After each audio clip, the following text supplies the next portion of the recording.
Welcome to the Fast Tracking the Day of God podcast. We address crucial, often missed aspects of the Christian journey, helping individuals realize that God is trustworthy and understand His incredible plan to rescue and restore humanity. By entering into this partnership with the divine, we not only become conduits of blessings, but also participate in fulfilling the final prophecy that must take place precisely before Christ's second coming, the worldwide proclamation of the eternal gospel. At first, the idea of unity through humility seems counterintuitive because it goes against the values of this broken world. Humility, or other-centeredness, is the opposite to pride, an inflated self-focus. While pride is inward-looking, genuine love is outward-focused. The very foundation of the universe, as God designed it, is other-centered love and mutual trust. This concept of humility directly contradicted the dominant values of Roman society. Make sure to subscribe so you don't miss future episodes as we explore this topic in greater detail. Paul emphasizes the importance of genuine fellowship, or koinonia, of the Spirit in Philippians 2:1. That is because it is possible to engage in shared activities that God does not approve of. Therefore, he instructs the Philippian church to avoid actions motivated by self-interest, such as factionalism, contentiousness, strife, or conceit and empty arrogance. Instead, they are called to embrace true humility, a lowliness of mind, by considering others as better than and superior to themselves. This means holding others in higher esteem than oneself. Jesus prayed for unity among believers, desiring that we may be one as He and the Father are one. John 17:21. In essence, Jesus calls for His followers to behave as the Trinity does, maintaining individual minds, yet sharing a singular mindset, His priorities and goal. This oneness is not a loss of individuality, but a shared purpose. For the church, it's not uniformity, but unity in diversity. The Holy Spirit facilitates this unity by reflecting Jesus, just as Christ reflects the Father. They possess one mindset, not one mind. Our disconnect from God, beginning after Genesis 3, introduced the symptom of viewing ourselves as superior to others. When we accept God's offer of restoration and reconnect with our Creator, we allow His love to flow through us to others. By accepting God's Spirit, we allow His good work to begin and continue in us. When we willingly join His team, we adopt Jesus' mindset, meaning His priorities and goals, while still keeping our individual minds. Allowing God to begin His good work in us doesn't mean we lose our power of choice. We are still able to decide to follow God's guidance and choose to focus on what is true, noble, righteous, pure, lovely, or admirable, on virtue or anything praiseworthy. Philippians 4:8.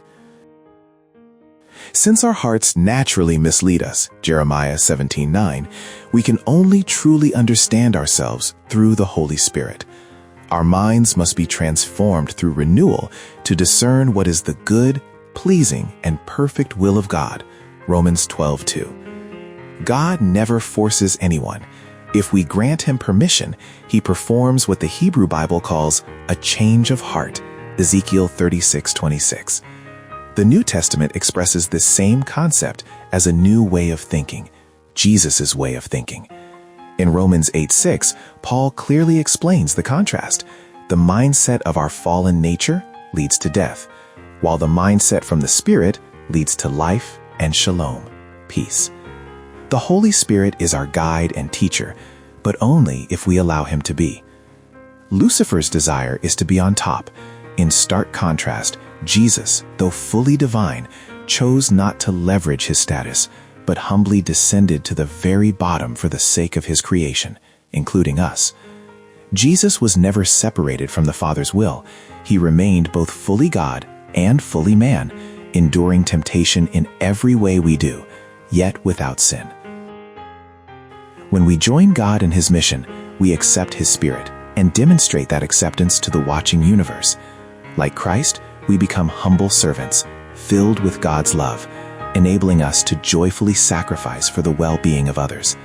In God's kingdom, True greatness is measured by the extent of the good God accomplishes through us. Matthew 23:11-12. Consequently, when God fills our minds, there is no room left for pride or selfishness. The good we do is not our own achievement, but God's work realized through us. Jesus, who was as glorious as God the Father, didn't cling to his equal status with God. Instead, he humbled himself and took the nature of a servant. He willingly went through all the tough, low points of human life. He lived among people not as a demanding king, but as someone whose goal was to help others. He wasn't arrogant or overly strict. The one who came to save the world had a nature greater than any angel, but he combined his divine power with a gentle modesty and humility that drew everyone to him. One of our biggest challenges today is how slowly we share the goodness of God with the world. Sometimes even our language lags behind his message. Words that once sounded reverent can now sound misplaced or outdated. Take the 19th century word condescending. Back then, it described something beautiful, God's gracious act of stooping down to become human and save us. But as culture shifted toward equality, the word changed. Now condescending suggests pride, not love, and it blocks the very truth it once expressed. So we need new ways to speak that goodness clearly. Theology gives us words like kenosis, self-emptying, and incarnation, becoming flesh. For most people, simpler words work better: humility, solidarity, empathy, or sacrifice. They show God not as distant, but as one who came close, sharing our pain and lifting us through it. This shift isn't just about vocabulary, it shows how faith must speak the language of every generation. God's goodness hasn't changed, we just need fresher words to keep it alive in the hearts of those who haven't yet heard. We produce this podcast with the sole purpose of inviting you to join us in making God's offer, the gospel, available to thousands upon thousands of people daily, continuously, and uninterruptedly, wherever they may be. Email us at indestructiblekindness@gmail.com. To think like Jesus is to move from simply understanding the Great Commission as a fact to adopting his very heartbeat as our internal operating system. When we are joint-souled with him, the mission ceases to be a religious chore and becomes our natural pulse. We begin to see the world through his deepest, visceral mercy, making it impossible to remain oblivious to the needs of others. This shared mindset aligns our will with his, turning a command into a collective instinct. However, maintaining this drive until the end requires more than human resolve. The Holy Spirit acts as our divine navigator, providing the practical wisdom needed to translate God's character into every culture and crisis we encounter. He is the breath that keeps our spiritual fire from flickering out, ensuring our one-mindedness remains focused on the finish line. Because Jesus' return is contingent upon the gospel reaching all nations, the Spirit works to synchronize our lives with God's redemptive timeline. He sustains our drive, transforming a distant goal into a daily devotion until the one thing we are minded toward is finally accomplished and the King returns.